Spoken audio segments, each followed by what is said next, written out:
Hello everyone! Welcome to my mini vlog. Ang ganap natin for today's video.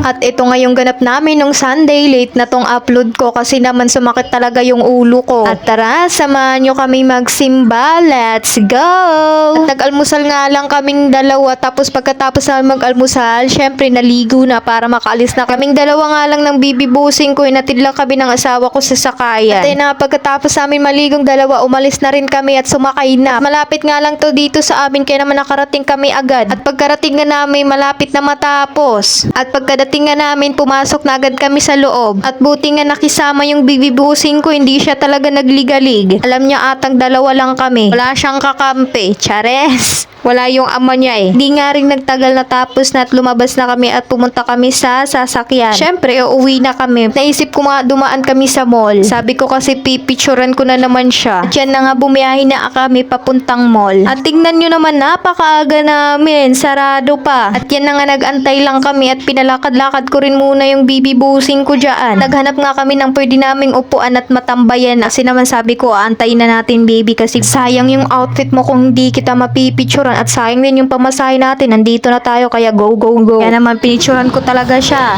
Ano ginagawa ni Lauren?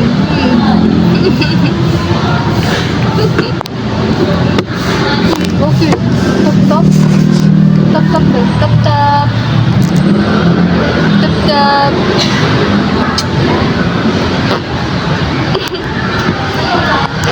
Ay!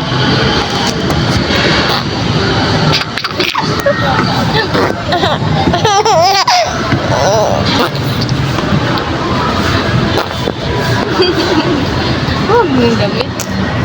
Di nga rin nagtagal, nagbukas na siya sa wakas. At tingnan nyo naman ang bibibusing ko. Kung kailan bukas na, saka naman siya matutulog. Kasi naman napagod sa photoshoot namin. At hinayaan ko nga lang siya matulog. Sabi ko kasi napagod. Sabi ko antayin ko na lang siya magising ulit. At di nga rin nagtagal, nakapasok na kami sa mall. At tingnan nyo naman, tulog na tulog pa rin yung bibibusing ko. Meron nga ako nakita dito na merong palaro yung mga bata dito. Kaya dito kami nagtambay. At napaka-cute talaga ng mga bata. Nagbabike sila. Sana all. Ako kasi hindi ako marunong magbike. At yung bibibusing ko, ang sarap ng tulog kasi naman napakalamig talaga dito. Tapos di rin nga nagtagal, nagising na ulit yung bibibusing ko sa wakas at mapipicturan na kita na. Pero parang malabo talaga na mapipicturan ko siya ngayon kasi naman wala talaga siya sa mood. Hindi yung may smile kasi naman nga din yung tulog niya. At naramdaman ko nga na nagugutom na rin siya kasi naman pag nasa labas talaga kami, ayaw niya talaga dumidi. Hindi ko alam sa batang to. Sing busy lang talaga siya sa munood, tingin lang tingin kung saan saan. Tapos gusto niya maglakad lang, aba naman. Kaya hindi talaga kami nagtatagal pag lumalabas kami kasi naman naaawa talaga kami sa anak namin kasi naman di talaga siya kumakain o kaya dumidede. Ewan ko ba sa batang to. Kaya yung ending talaga umuwi na lang kami at hindi ko na siya talaga na-picturean kasi naman wala talaga siya sa mood. Kaya naman lumabas na kami at sumakay na at dumiyahin na kami. Syempre umuwi na. O siya, yan lang po muna. Thank you Lord sa araw na ito at salamat sa mga nanonood. Bukas po ulit. Salamat!